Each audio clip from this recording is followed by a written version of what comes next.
Record heat for your Sunday afternoon. Will those hot temperatures stick around for the upcoming work week? I'll let you know coming up. Happening now, a candlelight vigil for the couple who died in an apparent murder-suicide here in American Fork just a few days ago. A local restaurant is leaning on the community after experiencing a hardship. I'll show you how Utahns are already stepping up to help. It's not often a news report gets to take you to another planet. I mean, look at this. It looks exactly like Mars, right?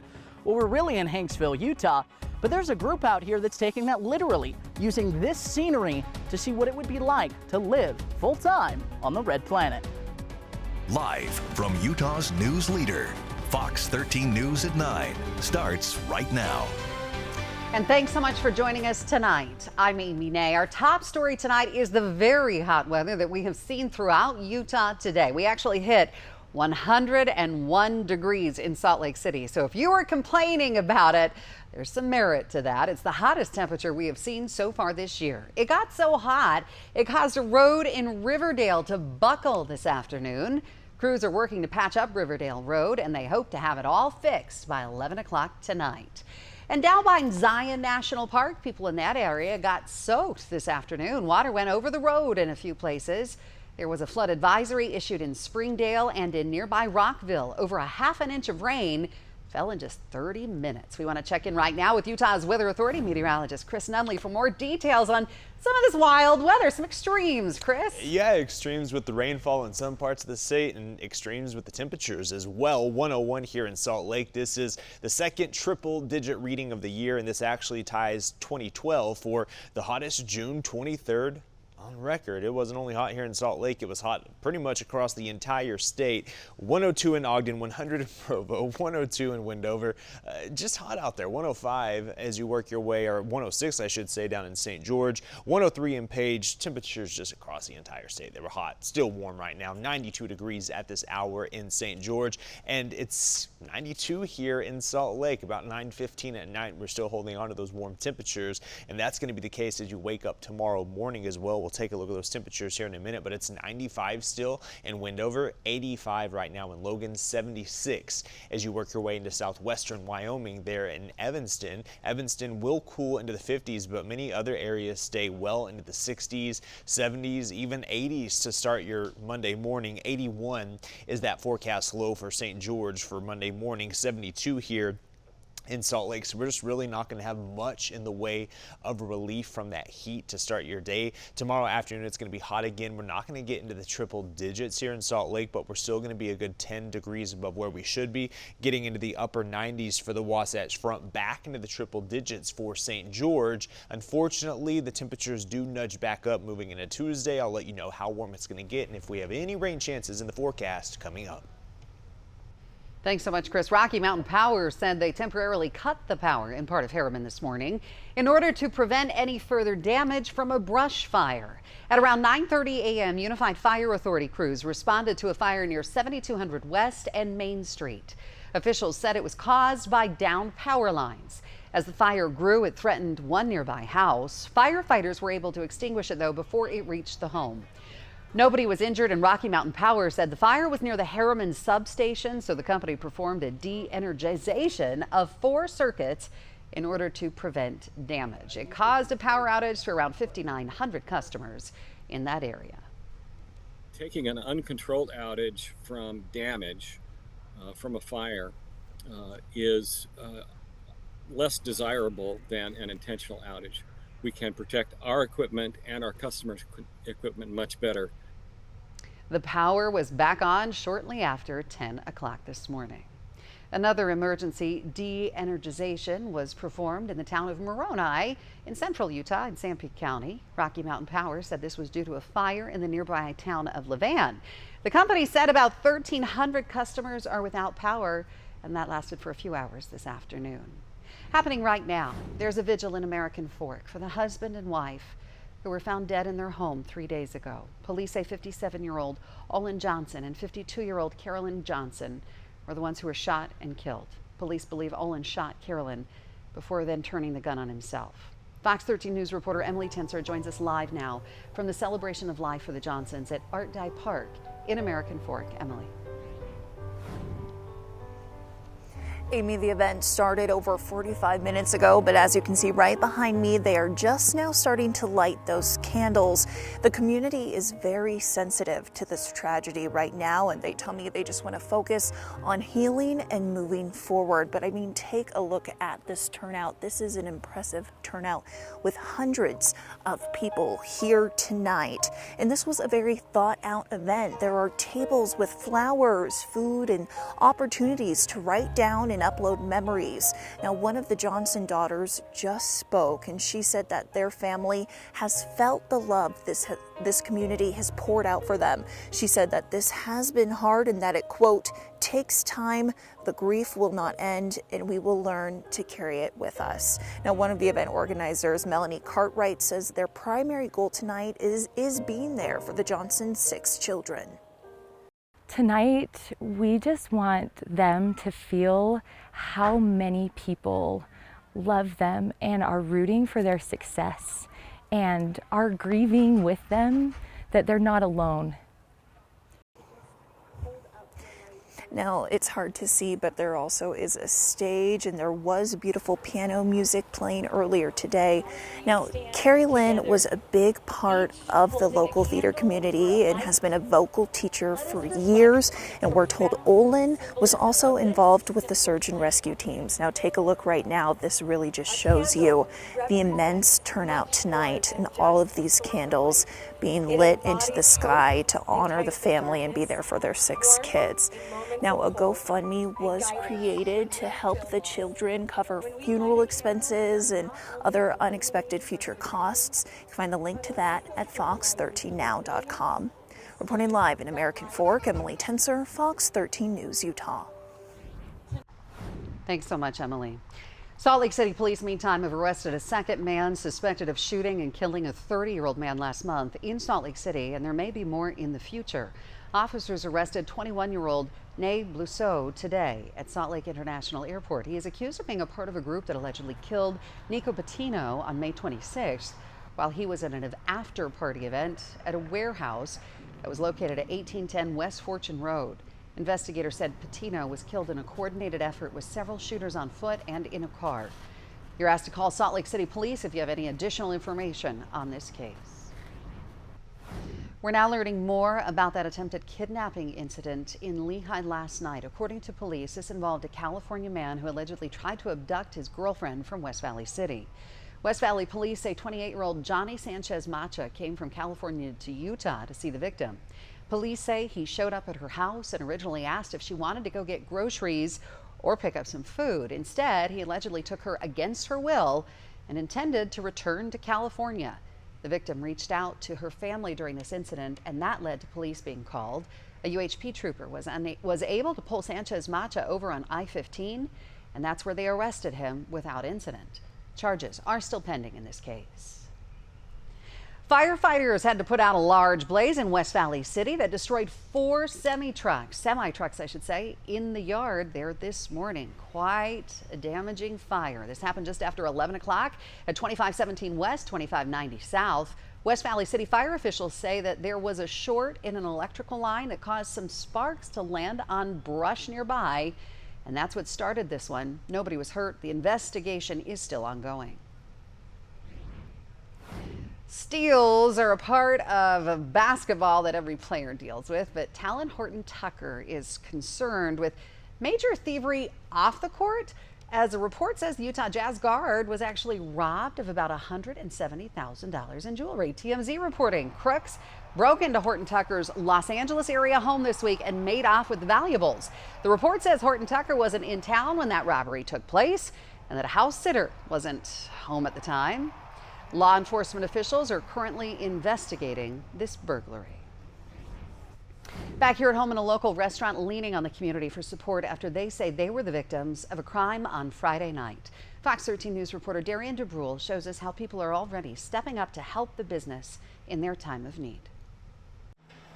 Birria is one of the most popular Mexican dishes, and it's one of local restaurant Los Tapatíos Taco Grill's specialties. Eventually, what became the trendiest dish was the birria tacos, the crispy ones with cheese in particularly. and a small consomme to dip the tacos in. The restaurant has been serving birria in many forms since opening their first location in Rose Park in 2020. We initially started this so we could share a little piece of our culture and our dishes. Back then, they faced the challenges of COVID head-on, eventually growing their business to 3 locations. Now their Taylorsville location is facing hardship. Owner Alejandro Maya says a burglary happened Friday night. Alex says the person took their register, phones, speakers, and food. What's most important to me is the staff and the customers feeling safe here. I can care less about anything they took, honestly. Alex says he reported the theft to the Taylorsville police. He believes the culprit got into the restaurant through the back door. Well, this was just bent, and then there was just like, this was all torn up, and the bolts were all like disassembled. But there's no way for him to be certain, since he says the person also stole the DVR from the cameras, and the footage wasn't backed up to a cloud. It just felt like everything got taken away. The burglary, combined with declining traffic, brings Alex to tears. But after hearing what happened Friday night, people like Jackie Ortiz and Adrian Gomez came to the restaurant Sunday to show support. I just think it's important, just show up and show out for local businesses. I think it's really important. Show your community some love. I think that's the best way to, stay connected with each other. While Alex is hopeful the person responsible will face consequences, he also wants other business owners to take extra precautions. Quick reminder to other business owners that have cameras, make sure you're backed up, you have your footage at least on the cloud. In Taylorsville, Darian DeBrule, Fox 13 News, Utah. Well, the Pony Express rides again with a portion of the 1,900-mile 8-state route coming right through Utah today. Well, I am still breathless. I think my heart's beating 1,000 miles a minute. I've never ridden down State Street at 20 miles an hour before. And that was just one of the legs that she rode. That's Sandy Mayor Monica Zoltansky with her horse Little Miss, completing a leg of the reenactment ride honoring the Pony Express and its role in connecting people out west with a faster form of communication ahead of the telegram. And when the Pony Express company emerged, they were able to deliver the mail in just 10 days, and that's what we're doing today. The original riders endured a lot of hardships. They were riding through hostile territories. They had to be fast. They had to be armed. Well, that route that brought the U.S. mail from St. Joseph, Missouri to Sacramento, California, and lasted only 18 months from 1860 to 1861 was reenacted again today. David Reed from the National Pony Express Association says it's important to honor their service and teach the kids about the important role it played in American history. A lot of people coming out to see that reenactment ride. Pretty cool. Coming up, we are 2 days away from the primary election here in Utah. What you need to know if you haven't voted quite yet.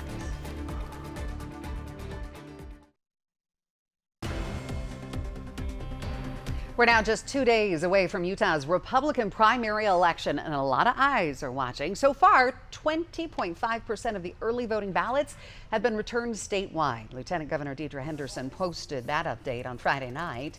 At least 12 counties have reported more than 25% of ballots returned. The most right now is San Juan with 38%.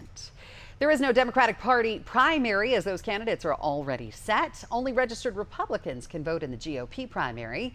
It's too late to change your party affiliation, but if you are unaffiliated or not registered to vote, you can do so at an in-person polling place on Election Day this Tuesday. If you're already registered and you want to mail in your ballot, remember you need to have it postmarked by tomorrow, or you have until 8 p.m. Tuesday to drop it in a ballot drop box, and you can find locations near you on vote.utah.gov. Fox 13 will be here for you for all the coverage on Primary Day. Right now, though, it's time for us to check in on this hot weather we had. You're standing right in front of that. It wasn't 10 degrees. It was what, 102? 101 degrees. This is actually a record, Amy. So June 23rd, this is the hottest temperature that we've seen. It ties 2012, so a hot day out there, and temperatures were a good 15 degrees above where they should be this time of the year. And this is the second triple digit that we've had in 2024. I'm sure we're going to continue to rack those up as we work our way throughout the summer. And it wasn't only hot here in Salt Lake, Ogden 102 in Wendover, 106 in St. George. My friends in Provo also saw a high temperature of 100 degrees this afternoon, and it's still warm out there right now, 92 at this hour in St. George, and it's like 9:30 at night, and it's 92 right now in Salt Lake. So temperatures are warm, and they're not going to cool off overnight, starting the day on Monday in the 80s in St. George, low 70s here in Salt Lake. So temperatures are going to be really warm to start your Monday morning, and the afternoon highs back well above where we should be this time of the year. Just a touch cooler along the Wasatch Front. You're not really going to notice it though. We're going to see high temperatures in the upper 90s, around 104 tomorrow afternoon with St. George. So we have this little system that's going to zip by to our north across Canada, and this is going to help kind of push that area of high pressure a little farther south on your Monday afternoon. So that'll shave just a few degrees off of those high temperatures in northern and central Utah. Doesn't stick around long though. As we work our way into Tuesday, we see that high pressure build right back over the desert southwest. Temperatures spike up, but then we're going to see a system work its way into the Pacific Northwest on Wednesday. So we're going to be between that big area of high pressure, that low pressure system to our north and west, and that could create an uptick in the moisture, and then eventually a cold front moves into northern and central Utah late Thursday into Friday, and that should knock those temperatures down temporarily before high pressure starts to build back in of the weekend. So a lot of ups and downs in the temperatures, but overall over the next 7 days, we're going to stay above where we should be this time of the year. A couple showers out there along I-15. Notice from Beaver, Cedar City, Richfield, seeing just some isolated storms. This will start to fizzle out with that loss of daytime heating. And then as we move into tomorrow afternoon, we see some isolated showers and storms develop again during the afternoon hours. Loss of daytime heating, they fizzle out. They redevelop Tuesday afternoon. This will favor central and southern parts of Utah, but then when we move into Wednesday, when we're between the high pressure and the low pressure, we get that southwesterly flow, and maybe we sneak in a little bit of moisture that could increase those rain chances a little bit closer to Salt Lake. Any storms that do develop over the next few days during the afternoon hours could produce some flash flooding, lightning, and then there's a low end chance for some gusty winds and small hail, but any storm that develops could produce some isolated areas of flash flooding. So just make sure that you keep that in mind if you're recreating. If you see lightning or you hear thunder or you see the raindrops starting to fall, just be very aware of your surroundings and be ready to evacuate in case there is any flash flooding. Southern Utah, it's going to be hot in lower parts of Washington County. High temperatures around 105 over the next several days. Overnight lows upper 70s and lower 80s. The Wasatch Front going to be hot over the next few days. Likely going to see triple digits again on Tuesday. We see those temperatures level off on Wednesday. 1 or 2 storms possible Wednesday. Very isolated in nature. We see highs in the 80s Thursday, Friday, but we're back into the 90s with sunny skies for your upcoming weekend. A landscape like this would make most southern Utahns feel right at home, but in this inhospitable desert, there's a group of people using it as a stand-in for Mars. It's like a once-in-a-lifetime thing to do. The future is space, and doing this research makes us help other people get one step closer to humans on Mars. Where some brave souls are braving this desert to see what it'd be like to live on the red planet. Coming up next.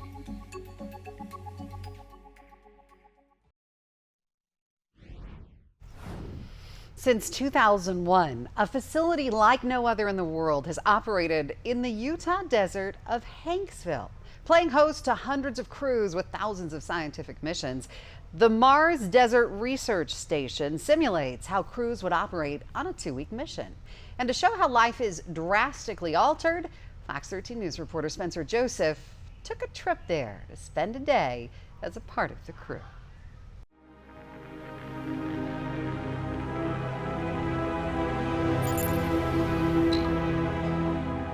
Mars, the red planet. For generations, scientists and dreamers have looked to the skies and wondered, what would life be like to live there? That's why an intrepid group founded the Mars Desert Research Station. But it's not here. It's here. And when you look at the beautiful Martian-like landscape of Hanksville, Utah, you can understand why. Among the red rock, you'll find a stark white building called the Hab. A sign marks the spot where Earth ends and Mars begins. So to see what life would be like I spent a day in the shoes of those astronauts who inhabit it. My name is Arvind Karthikeyan. My name is Noah Mugen. My name is Vishal Pandey. My name is Christina Mannix. My name is Avery Abramson. My name is Prakruti Raghunarayan. You can call me Pari. I am Crew 99, the Bivonauts commander. Pari and her crew are the 299th mission to crew this space. They call themselves the Bivonauts from the University of Texas, Austin. We have a variety of physicists, astronomers, and engineers on the crew. And essentially, when you're applying to be an astronaut for NASA, those are some of the majors you need. All of them isolated from the world, just as life would be a space flight away. This facility is actually the largest and most well-known research facility in terms of isolation. The realism definitely is what makes this experience a lot, well, not even close to home, but, well, furthest away from home. For this crew, each day starts with a plan and scientific goals to be met. And then the fun begins, preparing for what's called an EVA. Every time we go out for EVAs, we plan well in advance. Can you turn on the airflow? We plan the night before as to where we're going. Test, I can hear. I can hear you. Map out the coordinates, make sure all the suits are charged up. Timer starts. Because if you were actually on Mars and you didn't plan in advance, you would die. Okay, it has been 5 minutes. You are free to leave the airlock. Over. This particular mission is to gather samples. So into the rovers, aptly named Curiosity and Opportunity, we go. Traveling across the Martian landscape, sometimes you encounter some Martians. But for the sake of the mission, they keep on course. Walking through the desert landscape, they look for anything out of the ordinary. We want a sample of it. So when you have this like reddish thing, it's actually a very similar chemical composition to materials found on Mars. And take to the sky to see what's around. With the scans of the air and several rock samples in hand, it was time to return. It went well. We actually got a lot of samples. Decompression to breathable air and all. All right, airlock secure. Your timer starts now. But inside, the simulation doesn't end. It was like somewhat of a shock, at least the first 1 or 2 days. Plan your showers, plan your cooking, plan your water usage. We have limited power wattage we can use per day. Go over a certain wattage, everything's going to shut down. Waiting in the airlocks, getting comms working. The food, it's all dehydrated food. Food, right? How much water does the food take? And the science becomes paramount. Each member of the crew has their own projects, starting with Rishab and the drone video. With those videos, I can kind of put into the software, which will map out a whole bunch of points. A similar program to the one designed here could be used to map the Martian surface. Right now, this is where we are. Down the tunnels sits the Science Dome. These are all the samples that we've collected throughout 1 week of EVAs. In here, Pari and Arvidan take samples and analyze them. We want to see if there's any material similarities and microscopic similarities between the two. But it's more than that. Growing radishes. Now that may seem a little weird compared to all the other things that we're doing here, but agriculture on Mars is one of the biggest concerns for people who plan on staying there long term. NOAA has used simulated Martian soil, created from studies from real Mars rovers, to grow radishes, and the results speak for themselves. Continuing through the compound, you then come to the 2 observatories.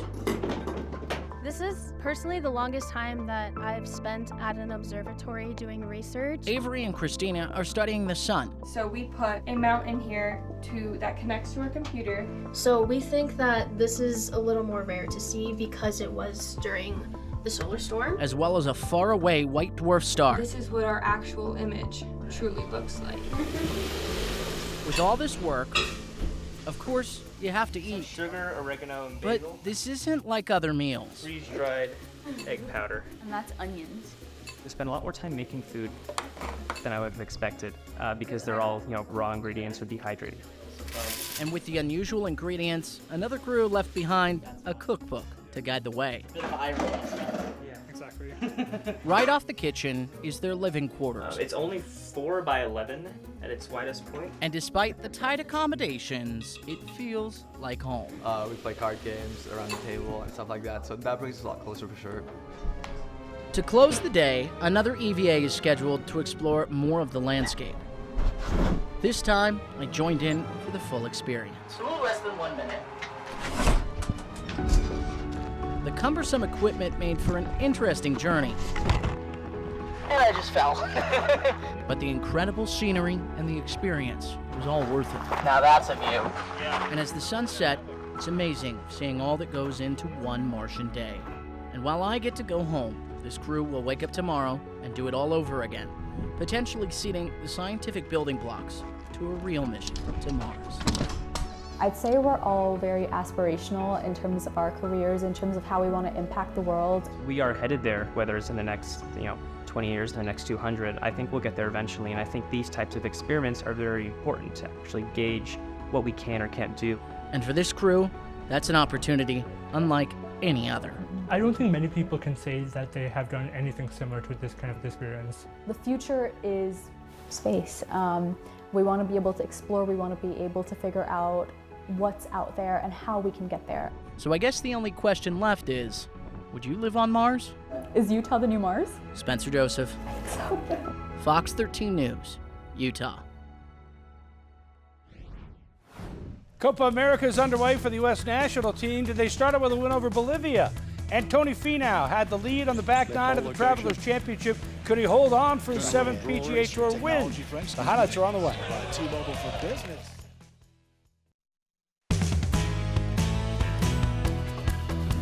Tony Finau is playing his best golf of the season right now with 2 top 10 finishes in his last 2 events, including a strong finish at the U.S. Open where he tied for 3rd last week. He was back in contention this week at the Travelers Championship in Connecticut, where he was 4 shots off the lead heading into the final round. Tony quickly moved up the leaderboard on the front 9 with birdies at 1, 5, and here at 7. After his great approach shot set up a birdie to get 1 shot off the lead at 17 under par. After another birdie at 11, Finau rolled in this birdie putt at number 12 to tie for the lead at 19 under. Then on the short par 4 15th, Finau with his 2nd shot, and it's a good one. Rolls it up inside 3 feet, setting up another birdie, and Finau was alone in first place at 20 under par.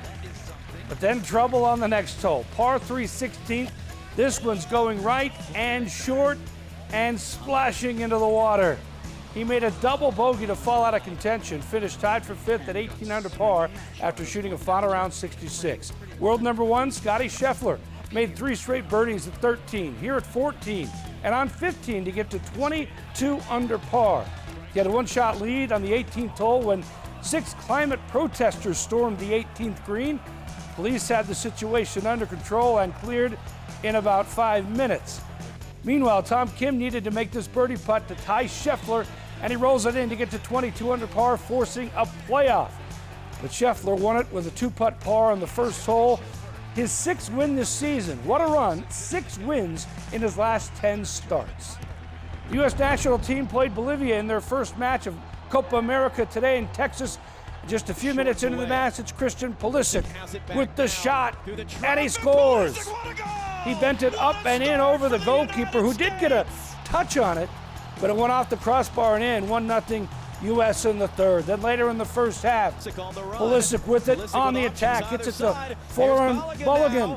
He sets it up, shoots and scores. The 22-year-old who plays professionally in Monaco with a great goal put the U.S. up 2-0. That was the final score of the U.S. off to a great start at Copa America. The Bees and Reno Aces combined for 15 runs in the first 3 innings of today's game at Smith's Ballpark. Anthony Mulrine drove it 2 runs with his base hit. Bees led it 10-5 after 3 innings. Then in the 5th inning, Miguel Sano drove it to the gap in left center field. That brought in Mulrine to put the Bees up 11-5. Sano had 3 hits, 3 RBIs. The Bees won it 13-6. They're 32-42 at the midway point in the season. Coming up on the Fox 13 Sports page, we'll hear from RSL after their unbeaten streak came to an end last night, plus BYU basketball.